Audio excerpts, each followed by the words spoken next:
Zyrtarisht mirë se erdhët. Edhe unë jam shumë I lumtur sot që jemi përfundimisht 3 vajza shumë elegante në podcast, sepse deri tani kemi pasur vetëm meshkuj.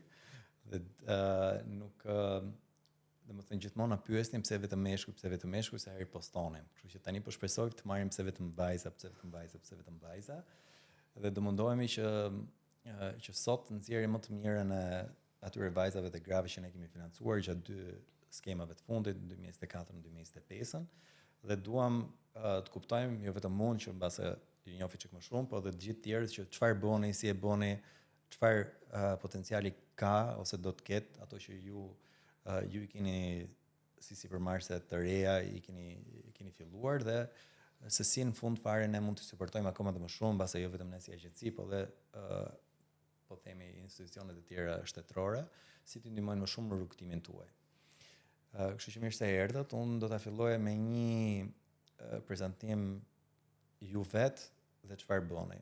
Domethënë ne shpjegoni pak për startupin, për gjërat më bazike që të kemi një njohje të parë me audiencën.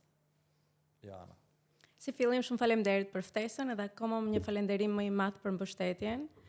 Ishte shumë e rëndësishme si për Diamandi Studio që është sipërmarrje të cilën do flas sot, por edhe për Qelqin që është krijesa më e fundit e Diamandit Studio, që ne të jemi pjesë e kësaj iniciative, e kësaj platforme dhe mbi të gjitha një networku I cila promovon inovacionin në shumë drejtime, përtej teknologjisë, inovacionin në fushën e prodhimit, krijimtarisë, dhe uroj të vazhdoni të bëni këtë lloj mbështetje dhe vitet në vijim. Jam Diamandi Joana, po së fundmi njerëzit më njohin si vajza e Qelqit, arkitekte në profesion, industrial designer në formim, edhe së fundmi merrem kryesisht me punimet artistike. Vina një familje artistësh, I madh ka qenë artist Xhami dhe Qelqi që nga periudha e shkollimit të tij nga Akademia e Arteve. Unë në fakt bëra një përdredhje nga kanalet familjare, zgjodha arkitekturën si një profesion I cili më jep mundësi që të kem një mendim shumë holistik dhe ndërdisiplinor, dhe kuptova që shumë më mirë të shkosh mbrapa te burimi, por me bagazhet dhe njohuritë që të jep formimi I arkitektit. Diamandi Studio ka qenë një punishte ose një studio artizanale fokusuar në punimet artistike të Xhamit, dhe kemi më shumë se 20 vite eksperiencë në këtë lloj drejtimi, por vitet e fundit edhe mbas formimit tim akademik edhe profesional, mendova se shumë e rëndësishme që ne të kemi gjëra të bukura në tërësi. Jo vetëm për ata që njohin artin dhe mbas e vlerësojnë më shumë, por e bukur edhe estetika duhet të përkasit të gjithëve. Edhe në atë moment ishte momenti që thash, do vazhdoj në disiplinën time shumë strikte, shumë kërkimore, ose do të bëj një kapërgjim dhe të jap, le të themi, publikut, njerëzve, ata për cilën të gjithë kërkojmë, por nuk dim mbase vetë ta krijojmë, që janë produkte të bukura, funksionale, estetike, por me një qasje ekologjike ndaj mjedisit. Dhe aty lindi Qelqi, fillim patjetër si pjesë të Diamandit, ku nga I momenti që Diamandi Studio ishte një punishte artistike, morëm vendimin që të ndryshojmë ritmin e punës dhe të krijojmë produkte të cilat mund të standardizohen, gjithmonë duke mbajtur autenticitetin dhe originalitetin e tyre dhe mundësinë që të personalizohen, por duke integruar elementin e riciklimit për të treguar që kujdesi që duhet të kemi ndaj impaktit edhe gjurmës që lëmë në natyrë është jashtëzakonisht shumë I rëndësishëm. Xhami ose Qelqi, siç mund ta përmend disa herë, konsiderohet inovacioni I dytë më I rëndësishëm I njerëzit. Shpika më e rëndësishme. Shpika e parë ka qenë rrota, po shpika e dytë më e rëndësishme e njerëzit ka qenë Xhami, pikërisht se tregon ndryshimin kognitiv që kemi pasur ne si njerëzim. Pra nevojën që kemi pasur që të kontrollojmë dhe të shikojmë përtejsa që ne shohim, ose le të themi na jepet mundësia. Është një material që është jashtëzakonisht shumë prezent në mjedisin tonë, që nga paketimet, që nga vetratat, që nga shumë produkte që ne përdorim, por është edhe një produkt I cili krijon një sasi të jashtëzakonshme të mbetjeve që ende në Shqipëri nuk kemi arritur të menaxhojmë. Jashtë ka shumë politika të cilat kërkojnë të bëhen menaxhimet e mbetjeve, qoftë në formën e ripërdorimit, qoftë në formën e riciklimit. Dhe mendova se që është momenti që ne pikërisht këtë lloj qasje dhe këtë lloj fryme të sjellim edhe në Shqipëri, dhe nëpërmjet disa prej produkteve që ne jemi duke krijuar, kemi rreth 10 koleksione që ne kemi lançuar vitet e fundit, që janë tërësisht fokusuara në riciklimin dhe ripërdorimin e mbetjeve të qeltit, gjithmonë duke krijuar linja prodhimi semi të industrializuara ose me 1% shumë të lartë industrializim dhe standardizimi, por që arrin të ruajë një lloj originaliteti sipas nevojave të konsumatorit dhe të përdoruesit. Shumë interesante kjo dhe do kalim të një pyetje tjetër që do jetë akoma më interesante pastaj, që se si ne kuptojmë inovacionin brenda kësaj industrie, se ka shumë njerëz që mund të thonë që dëgjoj përpunimi i qelçit gjithmonë ka qenë këtu, gjithmonë në forma të ndryshme, po thelbësisht përpunimi i qelçit në punishte ose fabrika etj ka qenë, nuk është më i njëjtë, kështu që do ta shikojmë më vonë, ose më mirë do t'i japim një përgjigje publikut pse i quajmë ne këtë inovacion, se ne e kuptojmë shumë mirë, mbase edhe nga ana jote. Samuela, mirë se erdha. Mirë se ju gjeta. Në fakt iniciativat tona ngjajmë pak me Joanën. Unë jam Samuela Itri, jam bashkëthemeluese e Besh. Është një studio dizajni, e cila është themeluar nga dëshira për të krijuar hapësira edhe produkte të cilat kanë një impakt në shoqëri edhe në ambient. Pra duke mos konsideruar vetëm aspektin estetik.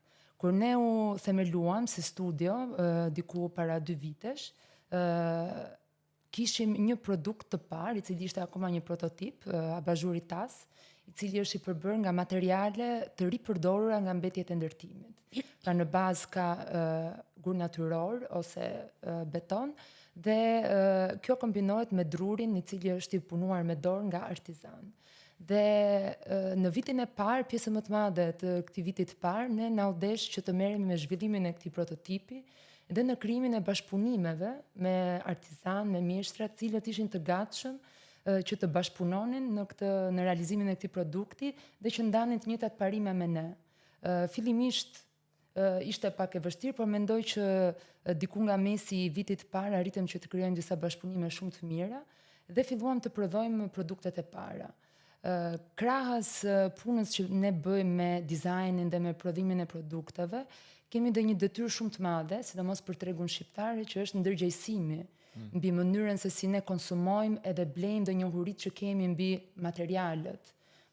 Jo vetëm materialet e ricikluara, që është një koncept akoma më i vështirë, por pse janë të rëndësishme materialet natyrore, përveç se janë të bukura estetikisht, ato kanë dhe një jetë gjatësi shumë të madhe. Pra, mendojmë që puna dhe detyra jonë si studio shtrihet në të dyja këto fusha paralelisht.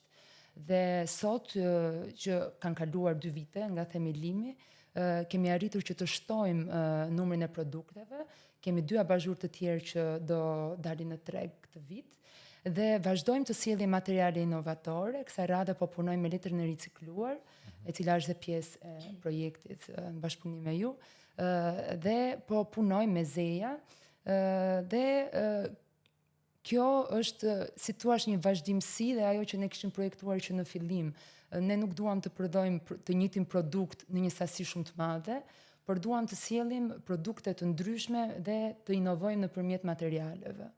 Dhe fillimisht kemi filluar të punojmë me abazhurët, kjo ishte komplet rrethore, çdo gjë filloi prej materialit që ne kishim në dispozicion në atë moment, por tani vazhdojmë të eksplorojmë dhe me produkte të tjera, të cilat në vazhdim shpresojmë që do i hedhim në treg, dhe krahas asaj punojmë edhe me rinovime të ndërtesave, të cilat janë pothuajse të braktisura dhe besojmë shumë fort që ruajtja, jo vetëm e materialeve, por edhe prezencave historike të arkitekturës, është shumë e rëndësishme që ato të ruhen dhe të përcillen në kohë. Okej, përshëndetje, unë jam Jonida, bashkëthemeluese e 18 Stories. 18 Stories është i fokusuar te tekstili dhe qëndisja me dorë. Unë dhe kolegja ime, në fakt, kemi shumë vite që njihemi, që nga 2008 dhe gjithmonë kemi patur dëshirë që të nisim diçka bashk. Por pas i kaluan shumë vite, le të themi që erdhi momenti që ta bënim. Personalisht kam qëndisur që e vogël, në fakt, më kam mësuar mami, dhe mbas shumë viteve riprovova dhe gjeta shumë qetësi dhe mu rikujtuan, le të themi, ato momentet e qetësisë dhe një farë meditimi në këtë jetën kaq të shpejtë që është tani, që edhe rrjetet sociale edhe teknologjia bën të vetën. Dhe më duk shumë interesante që ta zhvilloja akoma më tej si ide. E veçanta e projekt biznesit ton, le të themi, është bashkëpunimi që ne kemi me artistët që kemi bashkëpunuar deri tani dhe që do bashkëpunojmë në të ardhmen. Të gjitha dizajnet që kemi bërë dhe që do të bëjmë janë dizajne që bëhen nga artist dhe nga një punë kërkimore që ata bëjnë. Për shembull, bashkëpunimi jon i parë ka qenë me Valentina Bonicin, që është një artiste italiane rezidente në Shqipëri prej shumë vitesh. Kemi bashkëpunuar gjithashtu me piktorin Ilir Kaso, ku kemi bërë edhe me ndihmën tuaj sigurisht kemi bërë disa evente dhe kemi nxjerrë një koleksion tekstili duke hedhur pikturat e tij në pëlhur. Dhe me ndihmën e startupit, sigurisht që 18 Stories nuk ka ngelur vetëm 18 Stories, por po përpiqemi që të shkojmë akoma më tej, duke hapur bashkëpunimin ton edhe me vajzat e tjera, me 2 vajzat tjera, dhe pas pak do të kemi edhe një vend fizik ku të kemi prodhimet tona dhe gjithashtu dukshmëri më shumë, le të themi, sepse deri tani nuk ka qenë e lehtë, ka qenë e vështirë sepse nuk kemi patur një vend fizik dhe akoma nuk e kemi se nuk është bërë gati, por çdo punim është bërë nëpër shtëpitë e gjithsecilës apo me ndihmën e kolegeve që na kanë ofruar hapësirat e veta. Kështu që jemi në hapat e parë, por e kemi marrë avash le të themi dhe në mënyrë organike dhe rritjen e presim të tillë që të ndodh avash. Shumë interesante dhe të shikoj pak lidhjen lidhjen mes jush dhe bizneseve tuaja, po ta marrësh pak në konceptin e prodhimit, nish, largim nga prodhimi industrial masiv që ne jemi përballemi çdo ditë. Tani unë doja ta kapja pak biznesin duke e zhveshur pak nga emocioni, nga startupi, nga aspekti i ndihmës që ne ju japim dhe ta kuptoni pak çfarë ju shtyu ju që ta fillonit, se siç e dim të gjithë sipërmarrja nuk është e lehtë, është shumë e vështirë. Dhe ne ja u themi të gjithë personave që vijnë, shpesh bëjnë edhe pyetje që dua të filloj diçka, jo vetëm këtu, por kudo në botë. Sipërmarrja e re është shumë e vështirë që në fillim, kuptohet që ka benefitet e veta në aspektin profesional, në aspektin e të ardhmes, që mund të jetë shumë herë më e mirë se sa të punosh për dikë tjetër, por gjithmonë janë fazat e para janë shumë të vështira. Prandaj edhe ne jemi këtu si instrument për të ndihmuar ju. Po në një krah duam ta hiqim pak emocionin që ju keni të lidhjen me startupin tuaj dhe të kuptojmë pak çfarë si keni njësur këtë vit ose vitin e kaluar, për këto 2 vjet na jepni disa shifra, sa keni prodhuar, sa klient keni e më radh, ose në diçka tjetër, bashkëpunime të ndryshme, dhe nga ana tjetër çfarë ju shtyu ju që ta filloni këtu, se siç tham nuk është e thjeshtë, kështu që kushdo prej jush që do filloj. Okej, po flas unë, të them drejtën përveç aspekteve që tashmë janë bërë dhe goxha të njohura, sepse i mëshohet fakti të riciklimit, të mos ndotjes së ambientit e tjerë, patjetër që janë shumë të rëndësishme, por personalisht më ka shtyrë edhe një sens estetik personal, le të themi, për sa i përket 18 Stories specifikisht.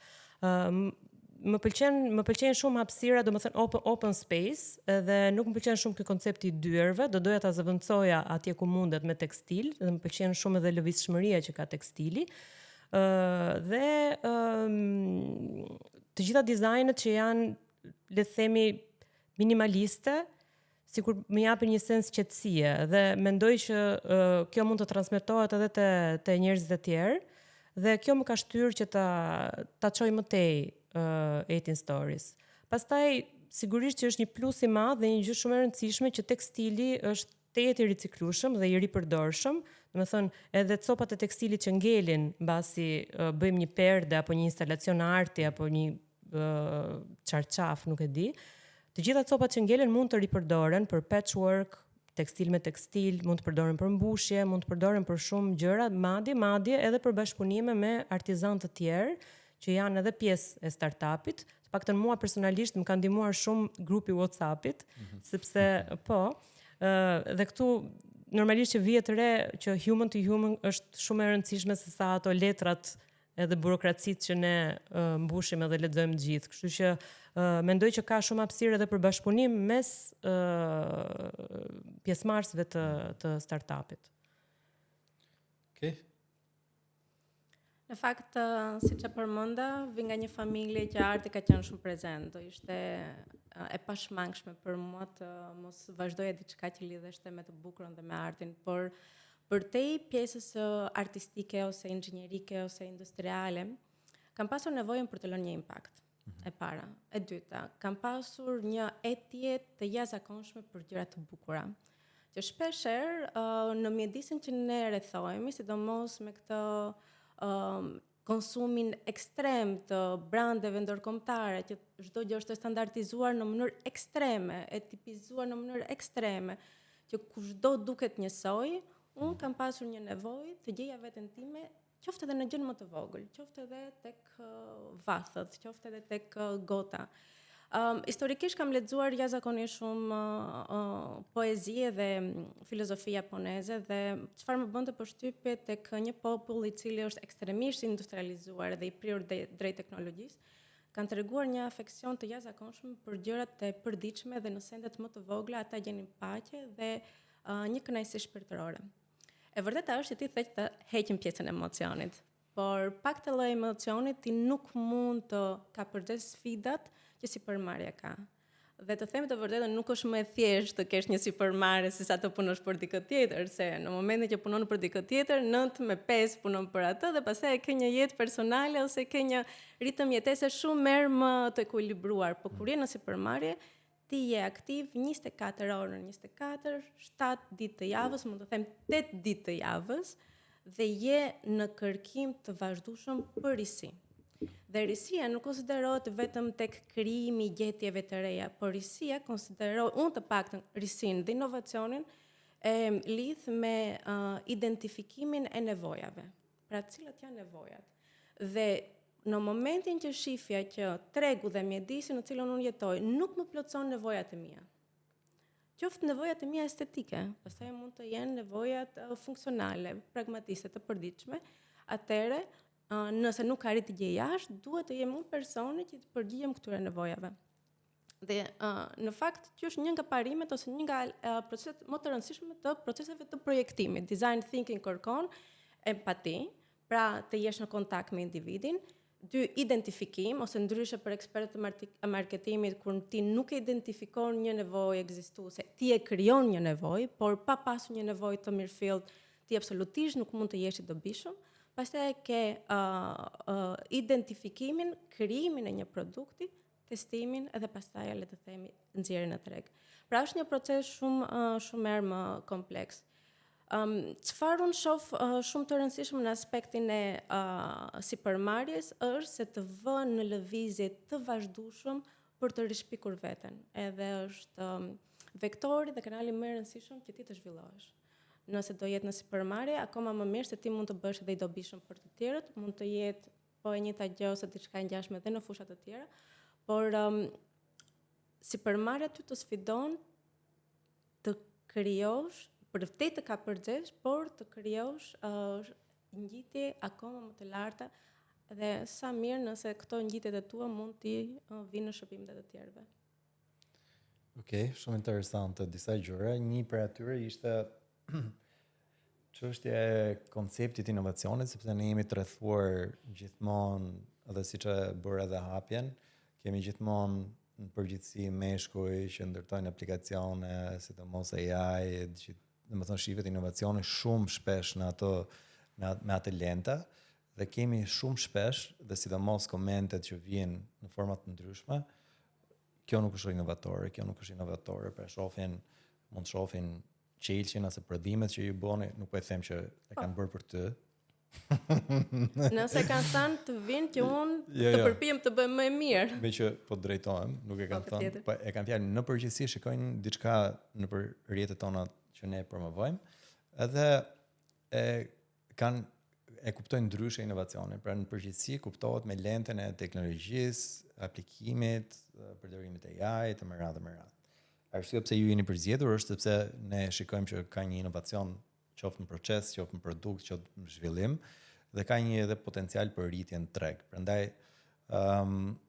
nëse keni një dhënë për numrin e klientëve që ke shitur më shumë etj, mund të na i thuash nëse jo s'ka problem. Ne kemi mund të jap disa të dhëna ose shifra rreth 2 vjeçarit të fundit kemi 10 koleksione të cilat janë bërë me xham të ricikluar. Që kur të kemi financuar. Fillon nga pjesa që kur kemi financuar. Në vitin e fundit që ne jemi financuar dhe në fakt jemi dhe në pjesë standardizimi, por edhe në proces të marrjes të gjitha certifikatave që këto produkte të cilat janë krijuar në momentin e financimit, por dhe disa produkte të cilat janë testuar dhe janë përmirësuar, janë në proces për të marrë të gjitha certifikatat ISO dhe të dalin për eksport jashtë Shqipërisë. Pra, le të kthehemi pak te koncepti i risisë. Një proces design thinking kërkon empati, identifikim, prototipizim, testim. Dhe kur flasim për identifikim, flasim për një identifikim të problemi. Në momentin që ne arrim të gjejmë një zgjidhje teknike, shumë mirë, nëse kjo zgjidhje teknike mund të jetë ndryshe nga të tjerat, por mos harrojmë që në këto 4000 vite qytetërimi është shumë e vështirë të bësh pikje talish nga e para. Dhe koncepti i risisë edhe në shkollat e dizajnit që shpeshherë kam ndjekur, ka ndryshuar dhe orientohet tek sjellja, ajo që përmenda. Si ne mund të ndryshojmë sjelljen ose si mund të parasikojmë sjelljet, si ne mund të krijojmë inovacion me mjetet e viteve 60. Pra, nuk është materiali më ajo që përbën risi, por mënyra se si ne ndryshojmë ndërveprimin me produktin, por dhe krijojmë një lloj komuniteti. Në rastin e Diamandit Studio dhe Qelqit, një element e cilët mund të konsiderohet në rrugën e risisë është forma e ndërveprimit me publikun, ku njerëzit sjellin vetë produktet e tyre, kavanozat, shishet, dhe me anë të këtyre produkteve, që ne krijojmë një kontakt personal, pas here marrim piputet e tyre, ne krijojmë produkte të cilat përshtaten nevojave të tyre, janë origjinale, po njëkohësisht zgjidhen dhe një problem pragmatik i cili është menaxhimi këtyre mbetjeve. Mund të themi që vitin e fundit kemi ricikluar më shumë se 500 kg xham. Që kjo është një, duke kuantifikuar pak, është e madhe, është e vogël, është në fazë prototipizimi është një numër e konsiderueshme dhe me pajisjet të cilat ne jemi duke marrë, duam ta trefishojmë për vitin e ardhshëm. Pra, impakti që ne jemi duke krijuar, po më shumë se sa impakti në aspektin material. Ndërgjegjësimi që njerëzit tashme një produkt të cilën më përpara në momentin që konsumonin e hidhnin, tani e sjellin tek ne, arrin të mësojnë historinë, arrin të kuptojmë se si mund të përdoret, marrim pjesë, bëjmë kurse, zhvillojmë klasa në cilën njerëzit vetë krijojnë produktet e tyre, arrin ta përvetësojnë dhe ta vlerësojnë. Risia e IKEA-s nuk ishin produktet. Risia e IKEA-s ishte sjellja pikërisht që ndryshoi ndaj konsumatorit. Duke hequr procesin e paketimit dhe të montimit, IKEA krijoi një marrëdhënie të drejtë për drejtë të individit me produktin. Individi në momentin që filloi ta montonte vetë, krijoi një lloj përkatësie ndaj atij produktit, e vlerësoi pavarësisht se kishte paguar shumë më pak. Pra, procesi i ndërveprimit të individit me produkt automatikisht ndryshon sjelljen dhe në këtë moment IKEA ka bërë risi jo me material, por vetëm me human behavior. Në rastin e Qelqit, ju thash, kemi edhe një produkt të cilën do e lancojmë shumë shpejt, do jetë një produkt made in Albania 100% të krijuar, të konceptuar, të prodhuar në Shqipëri. Do prezantohet në panirin e radhës, por si pjesë të këtij produkti ose në krah me këtë produkti do ketë edhe produkte të ngjashme të cilat pretendojmë që t'i prezantojmë në Milano në Foro Salone del Mobile në prill. Excellent. Samuela, një të pyetje. Na fol pak për koncept për biznesin. Se në fund fare të gjithë këto duhet të jenë biznese. Duhet të jenë biznese, ne nuk presim asgjë që tani në fillim, pra pritshmëritë kuptohet që edhe plani i biznesit vetë agjencisë është që ne të ndihmojmë sa më shumë, sa më shpesh po kuptohet që ka një limit caktuar se pastaj biznesi duhet të jetë rentabel, sustainable dhe më radhë.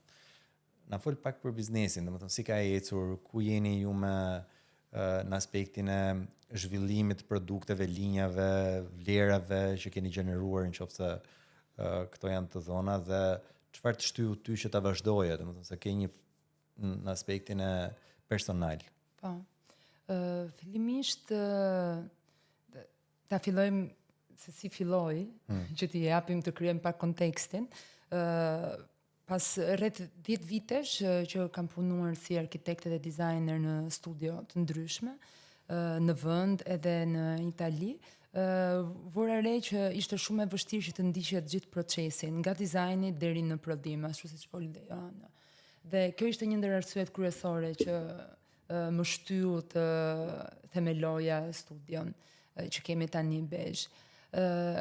Duhet të them që gjatë këtij viti që ne kemi qenë edhe të mbështetur nëpërmjet grantit, kemi pasur mundësinë që të zhvillojmë produktet e reja që përmenda më parë dhe për ne është shumë e rëndësishme që të cilin produktet e reja, sepse nuk duam thjesht të shtojmë në sasi produktet që kemi prezantuar para një viti.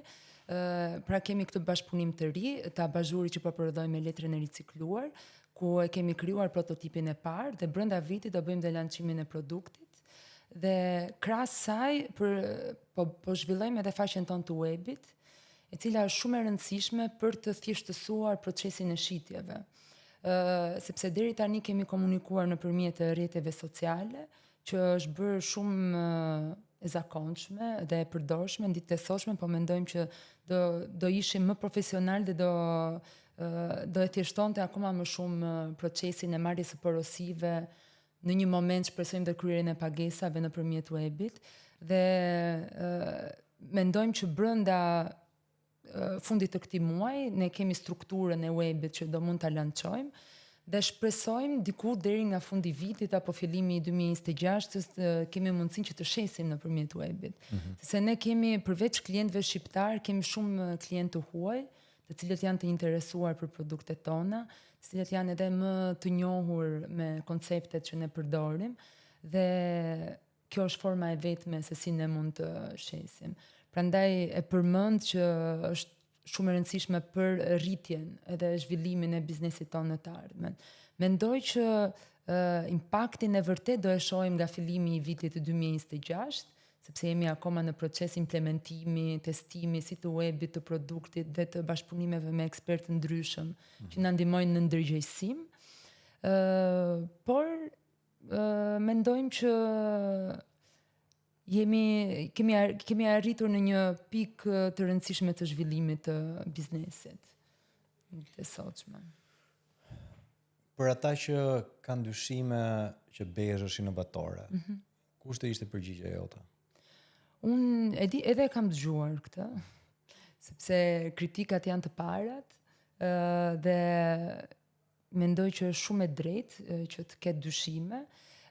Bezh është inovatore në përdorimin e materialeve dhe në të gjithë procesin se si ne marrim materialet nga lënda e parë, në të cilat në shumicën e rasteve janë mbetje, apo edhe materialet natyrore, ato përpunohen me dorë dhe trajtohen me një vëmendje shumë të lartë në çdo detaj. Mendoj që deri më sot nga aspekti estetik, nga njohuria që kam nga bota e dizajnit, në fushën ndërkombëtare flas, është shumë e vështirë që ti të kesh risi në çdo aspekt të produktit tënd, si në aspektin estetik, në gjeometri, në ngjyrë, në aksesor, në material, sepse kemi vite shumë të gjata, shumë dizajni, domethënë produktet e para mund të jenë qindra vite më parë. Pra shumë e vështirë që ti të jesh inovator 100%. Por ajo që ne mund të bëjmë është që të jemi inovator në disa aspekte që janë më të rëndësishme në mendimin tonë, që është materialiteti. Që janë materiale të cilat zgjasin në kohë, materiale të cilat kanë pasur një jetë të mëparshme dhe ne i rikthejmë në jetë duke i dhënë një funksion të ri. Dhe mendoj që ky është inovacioni jonë dhe originaliteti i Bezhës. Dhe jam shumë e lumtur që sot po njihemi pak edhe jashtë Shqipërisë. Në fund të këtij muaji do prezantojmë në Prishtina Sustainable Design Week, një iniciativë shumë e bukur dhe mendoj që ata na kanë spikatur dhe nga fakti që jemi aktiv me gjitha këto programe ku ne marrim pjesë, edhe me historitë që kemi treguar mbi produktet tona. Më pas do jemi në tetor, jemi në Ljubljana, në një aktivitet shumë të rëndësishëm për ne që nuk mund ta përmend akoma emrin sepse ata nuk e kanë bërë publike në media, po mendoj që përderisa këto produkte dhe historia që ne po ndajmë po arrin në këto platforma të tjera jashtë Shqipërisë, mendoj që diçka inovatore dhe origjinale e kemi brenda punës tonë. Okej. Një gjë që njihet ose ndryshon përbën ndryshimin midis një startupe dhe një kompanie tradicionale, pra një biznesi tradicional, është edhe ndërtimi i shpejt i tregut, përshkallëzimi për të tregje të tjera, prodhim industrial, pra shkojmë nga një nish në një pak më të zhvilluar, brenda ti le të themi brenda tregut tuaj. Dhe ne si agjenci këtë mandat kemi. Pra ne duam të zhvillojmë sa më shumë startupe që kanë mundësi të zhvillohen më shumë, të paguajnë më shumë taksa, të punësojnë më shumë njerëz, riciklojnë më shumë që të mos ndotet ambienti e me radhë. Dhe këto janë misione që kanë të bëjnë edhe me komponentin e mirëqenies ekonomike, po dhe mirëqenies, po themi sociale, që pra nuk kemi mbetje i riciklojmë, i fusim në treg. Nga pikpamja e zhvillimit të biznesit, unë do doja t'ju pyesja ju ku e shikoni veten, pra ku e shikoni kompaninë tuaj për 2-3 vitet e ardhshme dhe se si ne, qoftë agjencia apo qoftë të tjerë, mund t'ja u bëjnë të mundur këtë rrugtimin tuaj, mund t'jenë instrumentat të ndryshëm që ne mund të nxjerrim në të ardhmen, apo mund t'jetë një forcimi i bashkëpunimit midis startupeve që ne kemi financuar deri tani apo atyre që mund të jenë në të ardhmen. Më thënë, çfarë janë disa prej këtyre elementeve që ju thonë që unë e kam menduar dhe nuk janë vetëm nuk janë vetëm fondet, po janë edhe këto elementet e tjerë që do ishin shumë të vlefshme.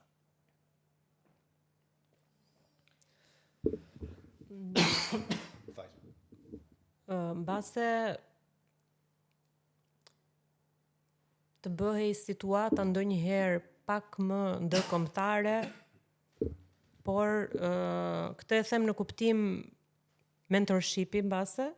Okay. Duke studiuar pjesëmarrësit fituesit, le të themi, dhe duke u specifikuar për çdo pjesëmarrës ose grup pjesëmarrësish të kishte mentor të ndryshëm mbase ndërkombëtar ose kombëtar, Okay. të suksesshëm. Është e vështirë të flitet përgjithsisht për këtë gjë. Jo, mund të flasësh edhe specifikisht për veten tënde. Pra çfarë, domethënë pyetja është këtu. Çfarë ti ke planifikuar për të zgjeruar biznesin apo për ta zhvilluar pak më shumë dhe se si ne mund të ndërhyjmë sërish ose mund të ndihmojmë ty apo ekipin që ta arrini atë objektiv ose një pjesë të objektivave që kemi. E kuptoj. Ajo që ne kemi parashikuar dhe do donim që të ndodhte me 18 Stories nesër pas nesër, le të themi, është bashkëpunimi me artist të huaj, ndërkombëtar. Kjo jo për të bërë diferencim mes artistëve lokal dhe ndërkombëtar, por në sensin artistik të fjalës, mbase do të arrinim në nivele të tjera. Dhe siç u tha edhe më përpara, në botën që jetojmë është e vështirë që të bësh gjëra që nuk janë bërë akoma, vetëm ti je ai tipi që bëri Labubun për shembull, që pati sukses, por janë raste të veçanta. Ajo që është e rëndësishme për mendimin tim për të gjithë startupet është të përcjellin një lloj emocioni ndryshe ose të zgjojnë ndonjë emocion ndryshe te target grupi i tyre, sepse nuk mund të kesh target grup të gjithë botën, do kesh target grupin tënd, kujt i referohesh. Kështu që edhe ne si 18 Stories specifikisht duam që të zgjojmë një lloj emocionaliteti te njerëzit, sepse është e vështirë për një startup të përballet me mass production, siç mund të jenë dyqane shumë të mëdha që prodhojnë në mas tekstile, edhe me qëndisje me dorë madje, sepse kanë punëtor në shtete në vende të treta që i paguajnë shumë pak etj.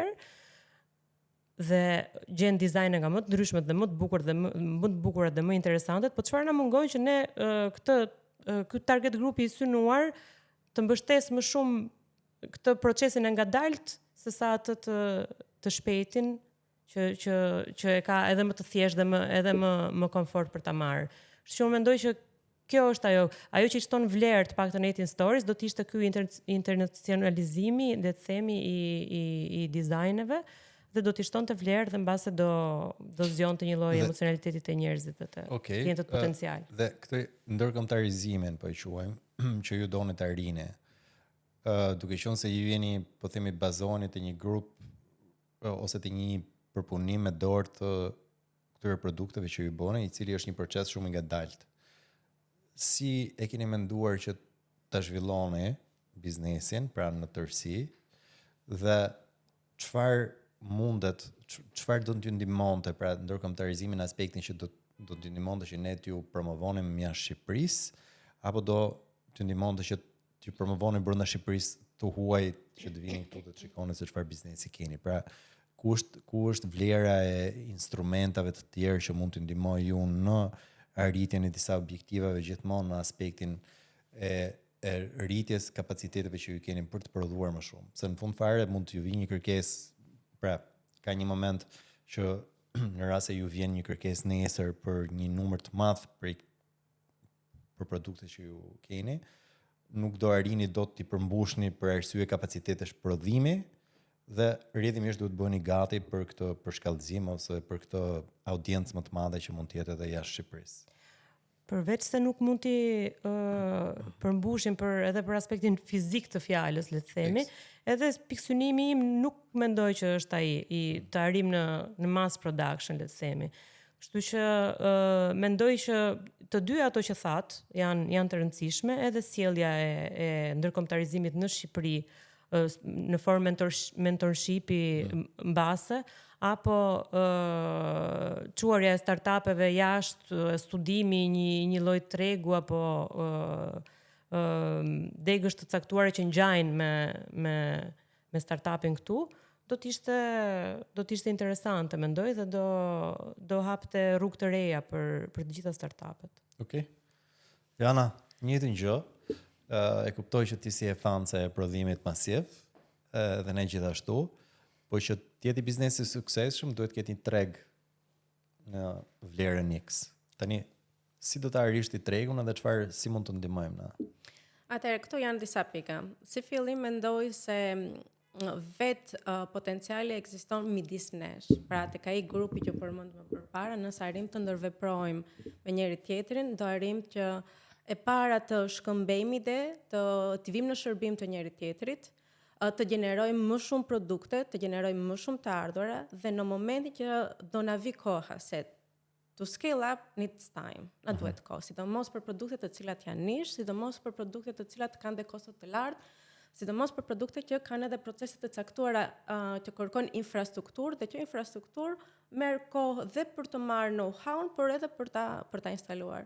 Pra, potenciali si fillim është midis nesh. Nëse arrim të krijojmë një ekosistem që ndërveprojmë, bashkëpunojmë, krijojmë një network aktiv ku shkëmbejmë dhe fuqizojmë dhe furnizojmë njëri tjetrin, already everything is done. Mbase jam shumë optimiste, por i besoj shumë pikërisht njerëzve që ndajnë të njëjta vlera, synime dhe kanë një mision të ngjashëm, që misioni nuk lidhet me materialin ose me misionin individual të startupit, por me dëshirën për të lënë një impakt dhe për të bërë diçka më të madhe dhe për te tyre.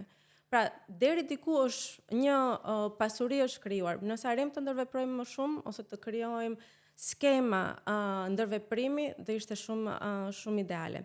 Në rastin e nishit tim, që është një produkt i cili ka goxha kosto, qoftë prodhimi, qoftë edhe transporti, një mbështetje shumë e madhe do ishin politikat për importin e produkteve dhe materialeve bazë, ose një suport për eksport jashtë pikërisht, pasi politikat për taksimin e çdo gjëje është jashtëzakonisht shumë e lartë.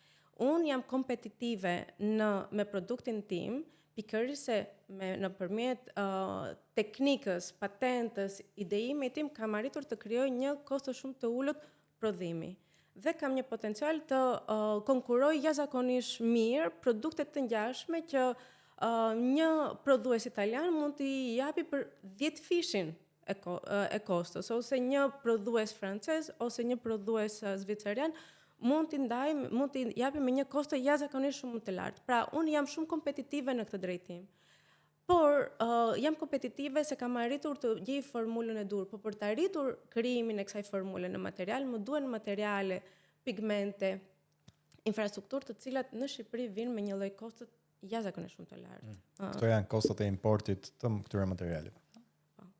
Ne jemi në një situatë ku që nga 90-ta në Shqipëri nuk ekzistojnë prodhues të xhamit. Ne jemi përpunues. Një lloj risie që sjell Diamandi Studio dhe Qelqi është fakti që risjell në vëmendje prodhimin dhe përpunimin vendas të xhamit, një material që pothuajse për 40 vite mund të themi është jashtë përdorimi. Dhe krijimi një know-how dhe teknologjie në një fushë e cila është e zhdukur është gjatë një sfidë. Në këtë situatë, mbështetja do ishte jashtëzakonisht shumë e vyer, pikërisht për të ulur taksat, vetëm dje taksat e pigmenteve ishin më të larta se sa vetë porosia, dhe automatikisht mua më rrit jashtëzakonisht koston time. Dhe pika tjetër do ishte një mbështetje në aspektin e burokracisë në lidhur me dokumentat, jo në kuadër të programit, por në kuadër të marrëdhënieve që ne duhet të krijojmë me partnerë që mund të jenë rajonal dhe ndërkombëtar. Dhe specifikisht cilat janë këto dokumenta?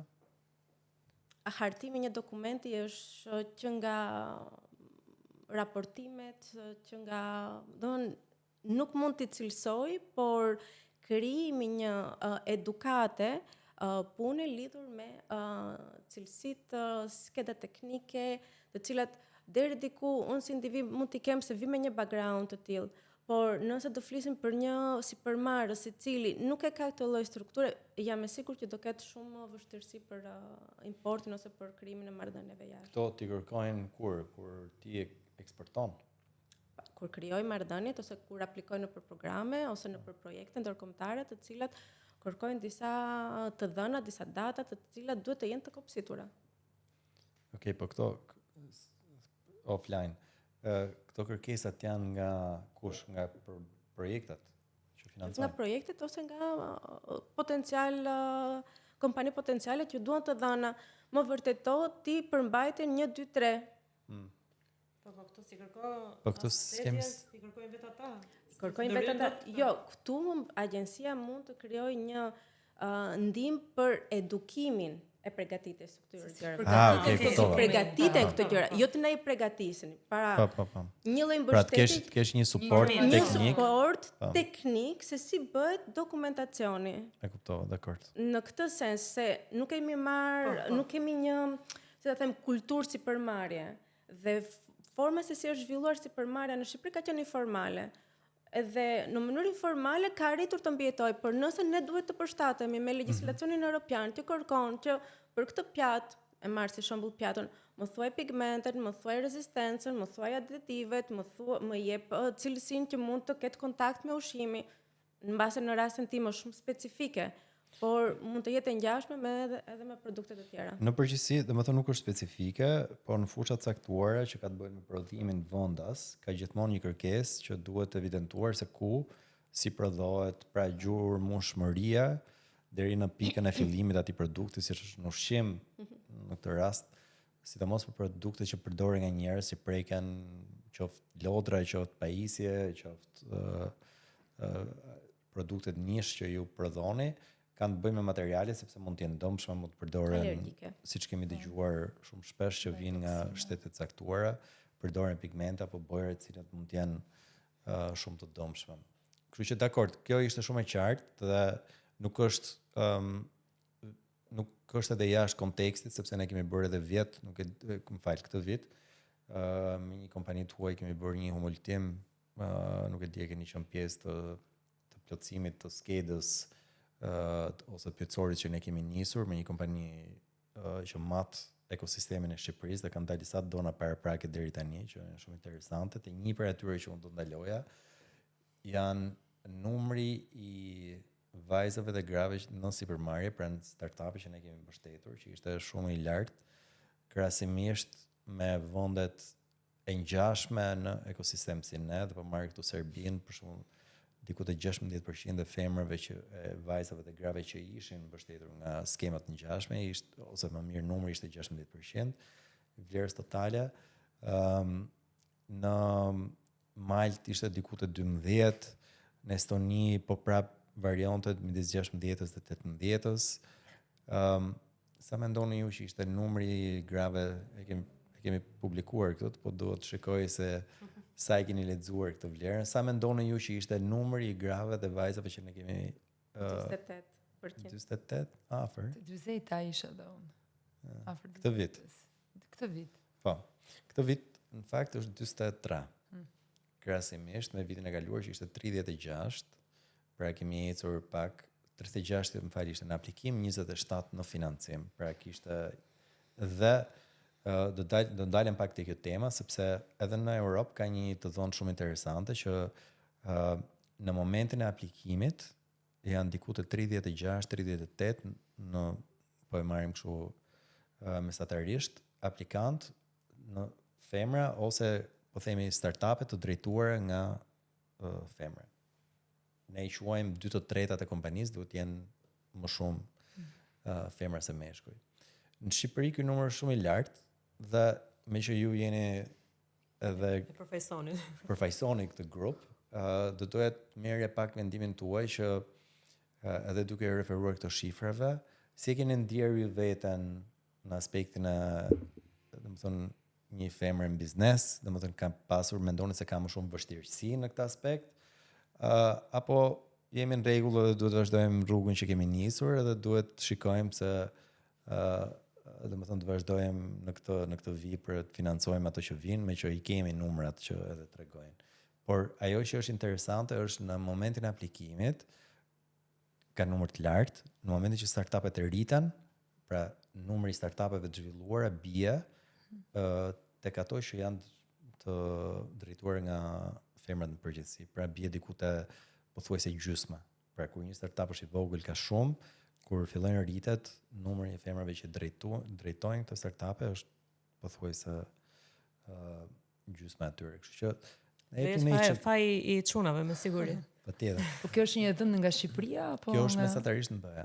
Në BE. Okay. Ne nuk e kemi matur këto sepse jemi shumë herët për ta matur. Pra ne duhet të krijojmë pak po themi mas startupeve, jemi te kjo fazë, jemi te një fazë paraprake, ne kemi matur sa gjëra të tjera, pra kemi matur sa prej këtyre startupeve që janë në Shqipëri, janë të drejtuar nga vajzat, por dhe këto e kemi relativisht lart. Pra siç e thash, kemi pothuajse 2 fish krahasimisht me shtetet të ngjashme, që është edhe financimin. Kurse në momentin që rritet dhe kam përshtypjen edhe këtu ne mund të kemi një trend të ngjashëm edhe në Europë, kjo mesatare bie. Është diku te 33 dhe bie shkon në 16 mbase edhe pak më poshtë. Flasim për ekosistemin ton, domethënë këtu i referohemi ekosistemit ton, se s'dua të futem shumë te interesante BE. Pra si e keni ndjerë ju veten? Jeni ndjerë të mirë përfaqësuar, jeni ndjerë dëgjoj se kam, domethënë nuk kemi aq shumë mundësi sa ç'kan çunat me AI etj. Dhe çfarë mund të bëjmë ne më shumë, nëse ju mendoni që ka hapësirë që më shumë vajzat i drejtojnë sipërmarrjes dhe gjërave të ngjashme, pra edhe po ju përdorim ju dhe si frymëzim tani për ata vajzat e tjerë që po mendojnë. Dhe duke parë këtu demografinë pak, domethënë në universitetet demografia ka ndryshuar shumë, kemi pothuajse edhe në teknologji këtë vit është numri barabartë i studentëve midis vajzat dhe djem. Pra duke parë që ishte një nga disbalancat më të mëdha se në shkencat të tjera ose mirë në kurset të tjera ka pasur edhe më shumë vajza se sa djem, këtu ishim ende disbalancë në 5 vitet e fundit, më të ka ardhur trendi rritje aq shpejt sa është barazuar këtë vit. Kështu që na jepni çik mendimin tuaj se duhet kuptoj pak nga ju si jeni ndjer, jeni përfaqësuar, si jeni të përfaqësuar, mendoni që mund të bëhet më shumë, që vajzat e gratë ndihmohen, duhet të fokusohemi pak më tepër etj. Unë doja të thoja diçka në lidhje me këtë temë. Personalisht nuk kam ndjerë sfida shumë të mëdha për faktit që jam femër. Më shumë kam ndjerë sfida ose vështirësi që gjej bashkëpunime në një moshë pak më të re. Domethënë në momentin që ti duhet të prezantohesh në një formë shumë profesionale dhe ti je shumë i bindur për atë që po thua. Okay. Dhe mendoj që në ditët që jetojmë në Tiranë, se nuk mund të flas për gjithë Shqipërinë, ky ishte theksi dhe një sugjerim që mund t'jepja. Në Tiranë mendoj që kemi mundësi shumë të mira, si nga grantet cilat ofrohen, si nga unë për shembull kam filluar biznesin tim pas pjesëmarrjes në Akademinë për Femrat në Sipërmarrje, e cila ishte implementuar nga Destil Creative Hub. Edhe atje mora mbështetjen e parë edhe një uritë e para dhe më pas pata mundësinë që të zhvilloj të gjithë identimet biznesit. Por mendoj që kjo nuk është një situatë e barabartë për femrat në të gjithë Shqipërinë. Kështu që mendoj që nëse ka një aspekt në cilën ju mund të punoni më shumë si agjenci, do ishte situata në përrethë.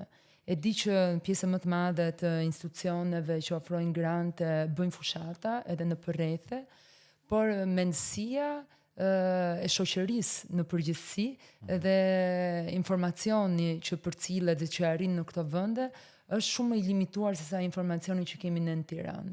Si mund t'i arrim ne më shumë Po. këtë grupin e vajzave dhe grave që banojnë jashtë Tiranës?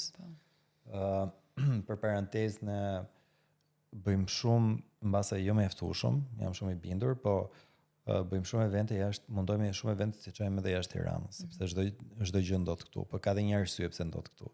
Sepse po mundohemi gjithmonë te fillimi dhe duam të krijojmë një grup, po themi, që shikohet nga jashtë Tiranës apo jashtë Shqipërisë, që këtu po ndodh diçka dhe t'i frymëzojmë me raste konkrete. Pra si mund t'i arrijmë ne këto në mendimin tonë dhe si mund t'i inkurajojmë, se ka shumë, domethënë kur kanë Tiranë ka akoma dhe më shumë kur shkon në përrethë, pyetje tjerë, historira, perceptime, që jo vetëm skema, po edhe suporti her pas here çalon dhe nuk ofrohet për këtë grup demografik. Mendoj që shkon edhe përtej përpjekjeve tuaja si agjenci që po bën një punë shumë të mirë në këtë drejtim. Mendoj që është shumë e lidhur, edhe them seriozisht. Pranojmë komplimente. Mendoj që duhet filloj që në shkolla. Mendoj që arsimi është themeli për të forcuar rolin e femrës, vetbesimin dhe për të dhënë të gjitha informacionet se çfarë rrugtimi ti mund të ndjekësh në jetën tënde. Jo të gjithë duan të jenë sipërmarrës, por dikush do të zhvillohet në një fushë të caktuar të inxhinierisë apo AI, siç po thoje. Dhe mendoj që shkon përtej mundësive, po ndoshta edhe ju mund të jeni katalizator apo të shtyni, të përshpërini pak në sistemet e tjera që kanë në dorë, pjesën e arsimimit, e edukimit. Mendoj që ajo është një fushë ende nuk është prekur shumë në Shqipëri dhe ka nevojë për një rifreskim dhe mendoj që në momentin që kjo për të ndodhur, femrat do ndjen pak më të sigurta. Edhe për të zhvilluar mendimet e tyre se çfarë duan. Femrat po flas në përrethë, në për ambiente që janë pak më të marginalizuara, më larg Tiranës. Kështu mendoj ky është duhet filloj çdo gjë nga arsimi, pastaj do jetë shumë më e lehtë që edhe zëri juaj të kur thua arsim, e ke fjalën aspektin arsimit specifik pra profesional në një temë sipërmarrje apo arsimin përgjithësi? Unë mendoj që është e gjithë kurrikula në përgjithësi se si është organizuar edhe rëndësia që jepet arsimit në qytete apo në përfshatra. Sepse rëndësinë që kanë arsimi për familje që jetojnë në Tiranë apo në qytetet që janë më të mëdha, nuk është e njëjtë me rëndësinë që familjet i japin shkollimit, sidomos të vajzave në fshatra, të cilat janë shumë të largëta, ku përballen me probleme të tjera që janë më bazike të jetesës, dhe ndoshta arsimimin e shohin si diçka jo shumë të rëndësishme. Dhe ndryshimi i kësaj mendësie ka të bëjë komplet me forcimin e rrënjve të arsimit. Të rritet rëndësia, pse është e rëndësishme që ti të arsimohesh. Nga varfëria mund ta nxjerrë edhe vajza e cila do shkojë në shkollë do mësoj diçka më shumë për të ardhmen e saj dhe mundësitë që ka për të punësuar, dhe ndoshta edhe në një moshë më të re, edhe nëpërmjet shkollave profesionale, mund t'i vinë në ndihmë familjes. Janë tema pasaj që po mendoj që po është rëndësia e arsimit dhe gjithë kurrikula ndoshta do një rifreskim. Okej. Enida. As unë nuk është se nuk e kam ndier këtë ndarjen gjinore, le të themi, u përmend Tirana dhe është shumë e rëndësishme të përmendet sepse ka me të vërtet një vit ndarëse shumë të madhe mes Tiranës dhe qyteteve të tjera në Shqipëri. Ajo që do thoja për sa i përket agjencisë së startupit, mbase unë mendoj që çdo startup, edhe ata që disa të tjerë nuk i quajnë jo inovator, le të themi, mund të ndërlidhen shumë mirë me këto që janë shumë inovator për sa i përket teknologjisë, le të themi. Për shembull, 18 Stories mund të ndërlidhet shumë mirë me një aplikacion që mund të ndërtojë një startup tjetër, pse jo. Dhe meqense u hap tema vajza dhe djem, apo gra edhe burra, mbase do të ishte mirë për shembull sikur të ishte kriter që një vajzë të bashkëpunonte me një djalë dhe të ishin dy startupet ndryshme për shembull. Okej. Të ndihmonin njëri tjetrin. Kjo për të kuptuar dhe anën emocionale të njëri tjetrit, sepse ekziston kjo ndarja gra dhe burra dhe djem dhe vajza që nuk më pëlqen shumë. Ne jemi njerëz, të gjithë kemi emocione. Madje do thoja që edhe burrat nga ana e tyre janë pak të rritur sikur nuk kanë të drejtë të kenë emocione, kështu që mendoj që kjo ndërlidhje dhe gërshetimi mund t'i bëj mirë njëri tjetrit. Okej. Shumë e qartë. Në aspektin e suportit, dakord si agjenci, po në aspektin e suportit në komunitet, ti ndjer ndonjëherë më pak e mbështetur, domethënë, ose mendon që ekosistemi mbështet më pak vajzat si për Marsa? Jo, nuk jam ndjer më pak e mbështetur, absolutisht. Madje edhe në iniciativat që ne kemi ndërmarrë si startup, kemi gjetur gjithashtu shërbime nga vajzat të tjera për t'i marrë siç është marketingu apo gjitha zërat që kemi aty. Dhe një gjë tjetër që doja të shtoja është për shembull që të gjitha aktivitetet që bëhen nga startupet fituese mund të jetë edhe ndoshta një kriter që të bëhen në qytete të ndryshme dhe jo vetëm në Tiranë. Ne për shembull eventin e fundit që kishim të mbështetur dhe nga startup ishte në Korçë, që bëm një workshop me vajza dhe gra në Korçë. Kështu që mbase do ishte mirë që mos të ishin të fokusuara vetëm në kryeqytet. Shumë drejt, ka një arsye pse që mbase preka pak më përpara pse jemi fokusuar në kryeqytet për momentin, sepse si thash duhet krijohet një rast shumë i mirë suksesin në kryeqytet si ekosistem dhe pastaj mund të ndahesh në qytete të tjera. Nuk e bën dot paralelisht, për fat keq, sepse kjo është edhe nga eksperienca e shteteve të tjera, edhe më të mëdha se ne me më shumë resurse, se kanë bëjë dhe resurset që kemi. Prandaj dhe duhet që ne të fokusohemi pak në Tiranë fillimisht, dhe këto nuk janë bërë 2 vjet akoma, se shumë njerëz mendojnë sikur kemi vite që jemi këtu, por në fakt 1 vit e gjysmë është. Kështu që Joana, një njëjtën pyetje, vetëm kemi edhe një komponent që nuk e kemi prekur, që janë vajzat, jo vetëm në Shqipëri, por edhe vajzat shqiptare në diasporë, që kanë bërë diferencën me startupet ndryshme, domethënë në teknologji, në si mundet ne, ose më mirë, e para pyetja që ju bëra të gjithëve, dhe e dyta, si mund të tërheqim më shumë për të parë Shqipërinë si oportunitet për të ndërtuar diçka. Unë mendoj se Shqipëria është një oportunitet. Unë vetë vi nga një periudhë shumë e gjatë jetese në vendin fqinj, besoj se kuptohet edhe nga thekë se kam jetuar për vite në Greqi, kështu që dallohet. Sa mirë, kemi arritur sfidën. Dhe ka qenë goxha teren shumë sfidues, por plot përmisa për mua kur kam qenë 18 vjeçe. Pra ka qenë një zgjedhje personale, normalisht me mbështetjen e familjes, që të lija të jetesën më të sigurt, më të qetë, pasi si vend evropian ishte stabilizuar, dhe të ndërtoja karrierën time në një vend që nuk ishte i stabilizuar në vitet e veta të tranzicionit.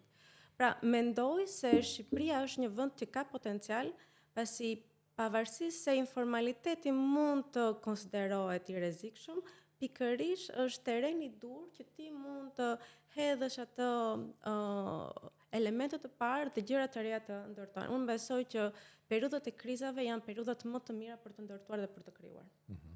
E para. E dyta, besoj shumë te koncepti konkurseve dhe tek edukimi.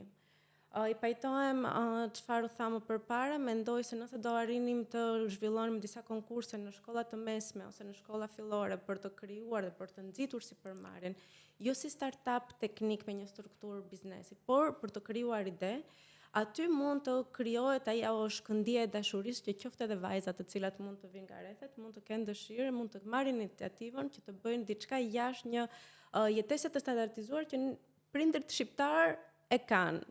Dihet që një familje shqiptare për vajzën e vet e do të stabilizuar në një punë shteti, ndërkohë për djalin e vet ka një lloj prirje të caktuar. Pra, është edhe çështje kulture, është edhe çështje edukimi dhe nëse do arrini ju të krijoni këtë lloj shkëndije nëpër shkolla nëpërmjet konkurseve për vajzat të cilat mund të sjellin ide të caktuara ose për krijimin e bashkëpunimit, se i bashkojmë edhe çfarë u thamë përpara se duhet të bashkëpunojmë. Nuk jam dakord që ne duhet të ndahemi gra në sipërmarrje, burra në sipërmarrje, jemi njerëz. Në fund të fundit të dy prodhojmë ide të cilat i drejtohemi gjinis tjetër.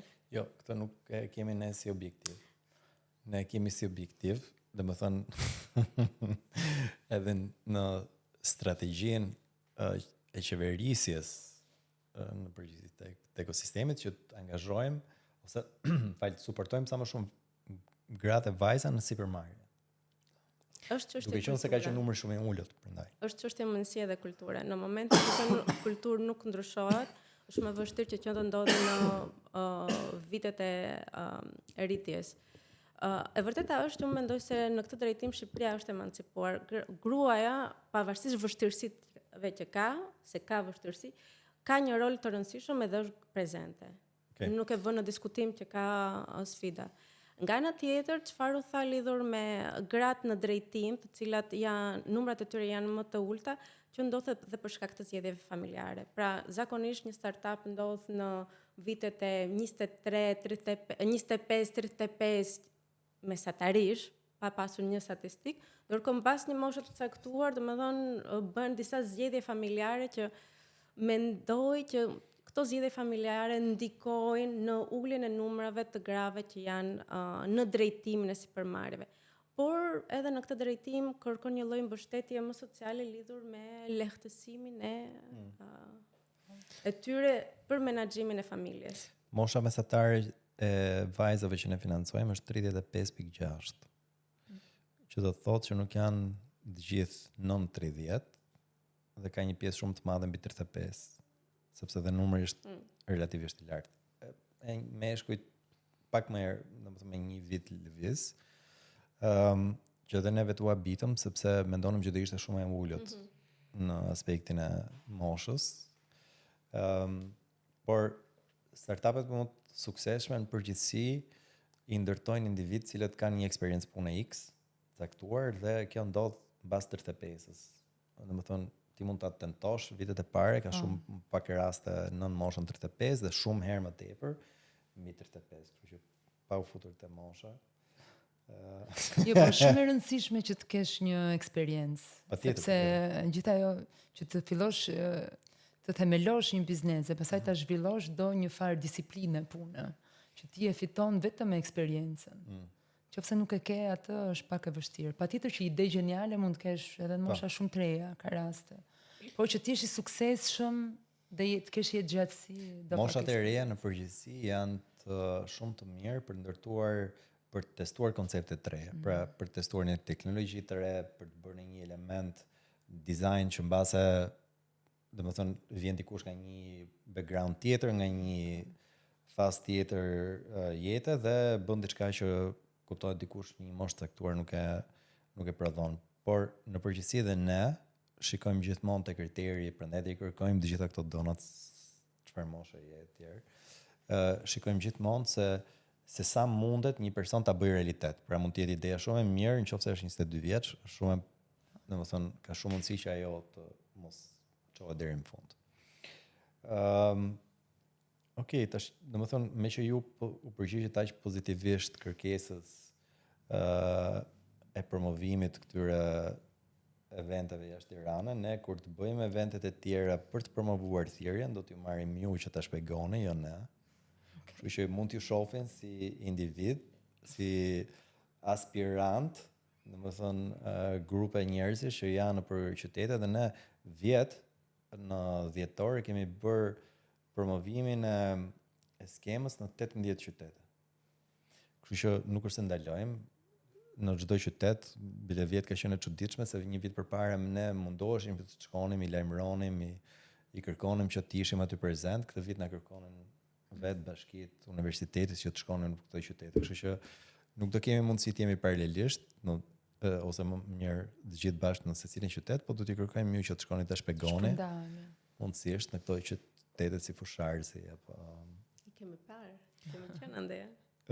Nuk e di. Përmeti. Përmetin ja akomodoj unë me shumë kënaqësi. Okej. Super. Një gjë të fundit, edhe besoj se i morëm ato donat, është çfarë do t'i jepni t'ju një mesazh, mbase këto e mendoni pak. Mesazh si për marrësve të tjerë, domethënë kush do ishte këshilla juaj, 1-2 këshilla, nuk ka rëndësi. Këshill është shumë vështirë për të dhënë, por këtë këshill jep e falas, s'është me lek. E para është të pranosh të dështosh. Dështimi nuk është ekziston një koncept shumë i gabuar për dështimin. Kemi shumë frikë ndaj dështimit, ndërkohë dështimi mund të jetë pikërisht momenti i parë që ti mund të gjesh zgjidhje të jashtëzakonshme. Mos të tërhiqesh. Pra, mos të dështosh, mos të tërhiqesh. Shpeshherë na kap një ego për t'i vërtetuar vetes e të tjerëve që ne mund t'ja dalim deri në fund.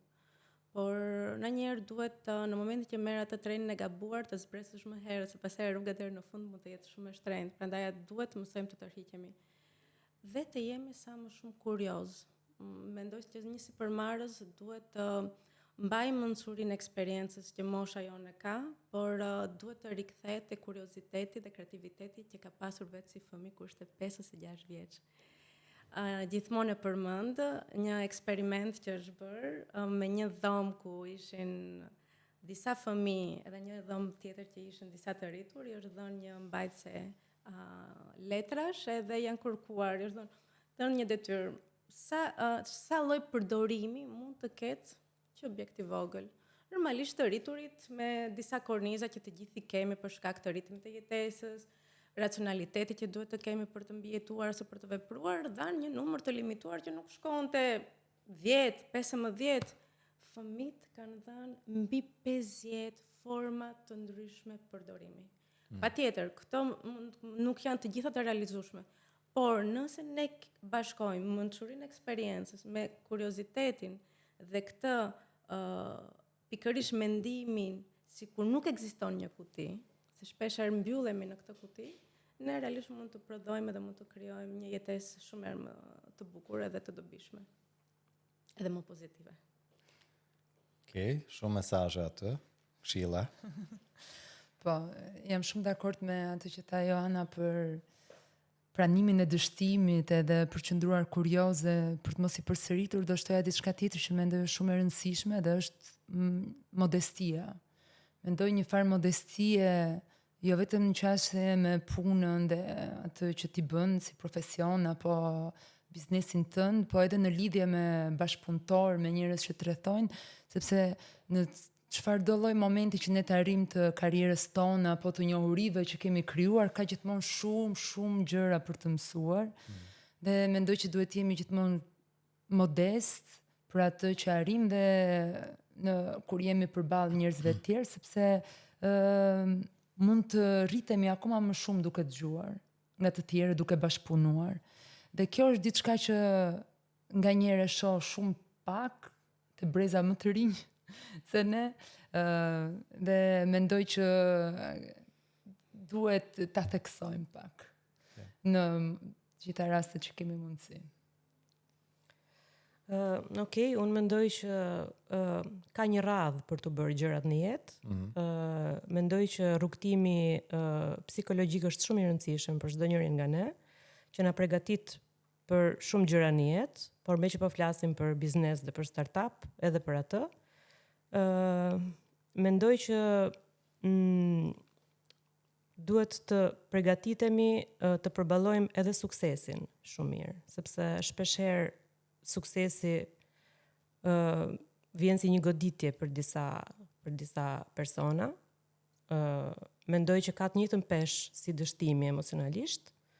Kështu që duhet të jemi të përgatitur, duhet të flasim të rinjt, sidomos të përpiqen të flasim për koncepte dhe për ide me njëri tjetrin. Ta harxojnë kohën me këto muhabete, le të themi, se do të sjellin gjëra shumë të mira dhe fundit do thoya që është sikur gjithë secili të bënte punën e vet në jetë, bota do ishte më mirë. Pra të gjejnë figura profesionale edhe të shoqëria e vet, çfarë mund të bëjë njëri dhe çfarë mund të bëjë tjetri dhe si mund të bashkëpunojnë këto figura profesionale bashkë për të nxjerrë diçka, një qëllim të përbashkët, le të themi. Kjo do ishte ajo. Okej.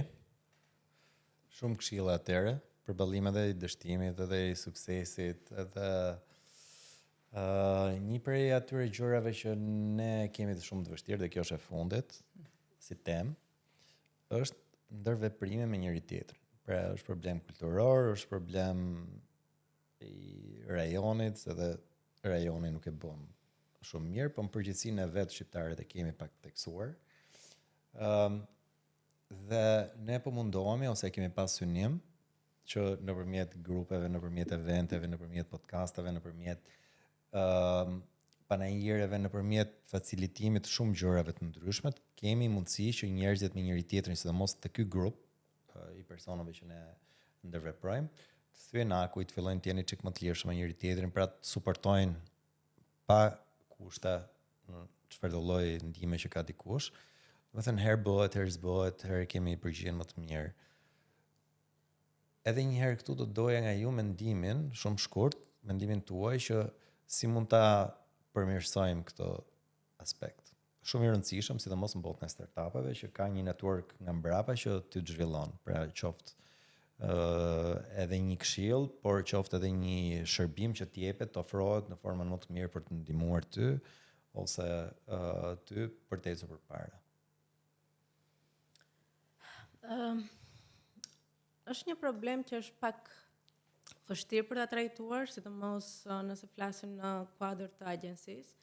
Se marrëdhënia me gjithmonë në kuadër të komunitetit të startupeve. Pra jo çfarë duhet bëjmë ne, po çfarë duhet bëni edhe ju më shumë.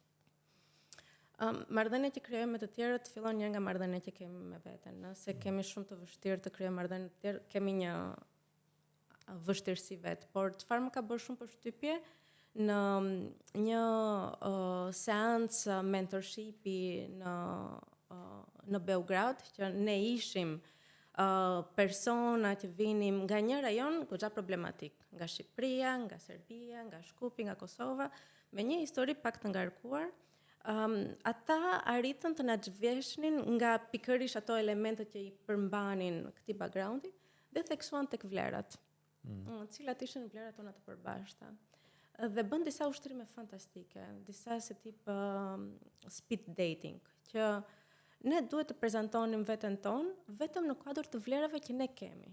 Jo se kush jemi, se çfarë punë bëjmë, sa prodhojmë, por cilat janë vlerat e mia dhe cilat janë vlerat e tua. Dhe në fund të workshopit dhe të javës arritëm të kishim një jo vetëm komunikim, por dhe ndërveprim edhe me krijues ose projekte të cilat në pamje të parë nuk kishin një lidhje të drejtë për drejtë me projektin ton. Por faktin që ata na bën të shikonim tek vlerat, aty kërkuam në mënyrë të pavetëdijshëm forma se si të ndërvepronim dhe të lidhnim dhe ose të krijonim projekte të reja. Pra, mbase disa aktivitete të cilat mund të jenë si tip speed dating, por të orkestruara në mënyrë të tillë që mos jenë të orientuara tek produkti, por tek ajo që secili prej nesh përfaqëson dhe tek krisia dhe tek krisia jo materiale, por tek ajo gjë e re që do që të sjellin. Pra forma e ndërveprimit mund të jetë e tillë që ne të krijojmë ura të reja komunikimi. Shumë interesante. Jo, ajo që po mendoja unë është e ngjashme, nuk e kam përjetuar vetë një aktivitet të kësaj tipologjie pikërisht, po mendoj që janë situatat kur ndjesh pak i ekspozuar, që nuk je shumë i mbrojtur. Mbrapa asaj fasadës të emrit apo të asaj që ti bën, çfarë të përfaqëson, ato janë momentet që ti mund të lidhesh më shumë me njerëz tjerë. Edhe përtej aktiviteteve që kam marrë pjesë, kam vënë re që janë edhe momente shumë të vogla edhe jashtë aktivitetit, një break apo një moment që njerëzit janë më të lodhur, për shembull, party ose coffee break apo drink break, çfarë do lloj, sepse edhe këto aktivitete që janë më argëtuese të çlirojnë pak. Edhe tek party, unë pata mundësinë për shembull që të njihem me njerëz që nuk i njeh fare, takova një person që një janë prezantoi dikë tjetër dhe shkoj në një chain e gjithë mbrëmja dhe u njoha me njerëz që po bëjnë gjëra shumë të bukura të jashtëzakonshme, që më pëlqejnë shumë dhe që lidhen me profesionin, që në një të ardhme do më duhet që të përdor platformën apo aplikacionin që një sipërmarrës tjetër kishte krijuar. Pra, nga ty unë po marr më shumë evente cilat zbulojnë anën personale të individëve që janë brapa këtyre kompanive, startupeve. Po. Dhe më shumë emocion në këto evente se sa sa formalitet, prezantimet formale. Unë jam Samuela, përfaqësoj këtë. Në momentin që ne flasim në një nivel më informal, bëhet shumë më e thjeshtë, marrëdhënia bëhet më njerëzore, edhe për mënyra se si e prezantojmë veten tonë ndoshta ndryshon një çik, notat, bëhemi një çik më të përtypshëm. Nganjëherë mund të tingëllojmë një çik më arrogant ose më të vështirë për tu shumë e qartë, kështu që më shumë fonde drejt partit fund vitit këtove. S'është po patë nevojë për DJ, më keni mua. E radhës. Nuk është se kam ndonjë këshill specifike, më thënë drejtën, por edhe për këtë që po thoshte Samuela për te parti, për shembull, prap mendoj që janë njerëz si Samuela apo njerëz të caktuar, ata që janë të hapur drejt të folurës informale me të tjerët apo të hapur për bashkëpunime për të njohur se çfarë bën tjetri etj.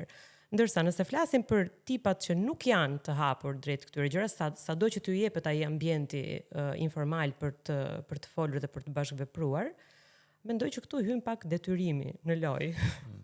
Për shembull, Coca-Cola tani, nuk e di a e keni parë, kishte bërë një shishe Coca-Cola që mund të hapej vetëm me një shishe tjetër. Domethënë tapa hapej nëse dikush tjetër ta. Kështu që është ajo që thash më përpara, mbase duhet bërë një kriter, le të themi, që duhet bashkëpunuar, ndryshe. Pra duhet fillojmë bëjmë edhe matchmaking kështu në për eventet e radhës. Okej, erdhëm në përfundim. Kënaqësi shumë e madhe që t'ju kishim sot këtu tek studio jonë e podcastit ose studio e podcastit Destilit. Dhe i kemi mbajtur shënim disa gjëra, i kemi edhe në video, kështu që nuk mund toni jo. Kur t'ju vim në t'ju kërkojmë llogari për çfarë keni premtuar. Megjithatë, ishte shumë interesant, do mundohemi që t'i kemi edhe më shpesh të këto partit tona, t'jeni koordinatore, facilitues, etj, DJ e më radhë. Jam e gatshme të host një branch tek unë. Okej, ti mund ta hostësh dhe të na ftosh, e kupton? Po ja, të jetë në kuadër të Dgjoj për branch jemi gjithmonë gati ne, kështu që ti bëje hostess si do të. Jo, branch. Do të thënë, kur i tham në njerëzve që do kemi një party, të gjithë shkruanin, a është me vërtet party kjo apo është thjesht për të bëjmë një prezantim. Nuk e besoni që ishte thjesht party. Dhe ne nuk donim absolutisht asnjë fjalim, asnjë detyrim për të folur dikush, sepse ishin gati dhe ishte shumë e çuditshme sepse nga njerëzit që ne e prisnim më pak, erdhi sugjerimi që të kishim një fjalim. Ishte shumë e çuditshme kur unë isha i pari që thoya nuk ka për të folur asnjëri. Edhe tani Esmerina mund ta mbyllim.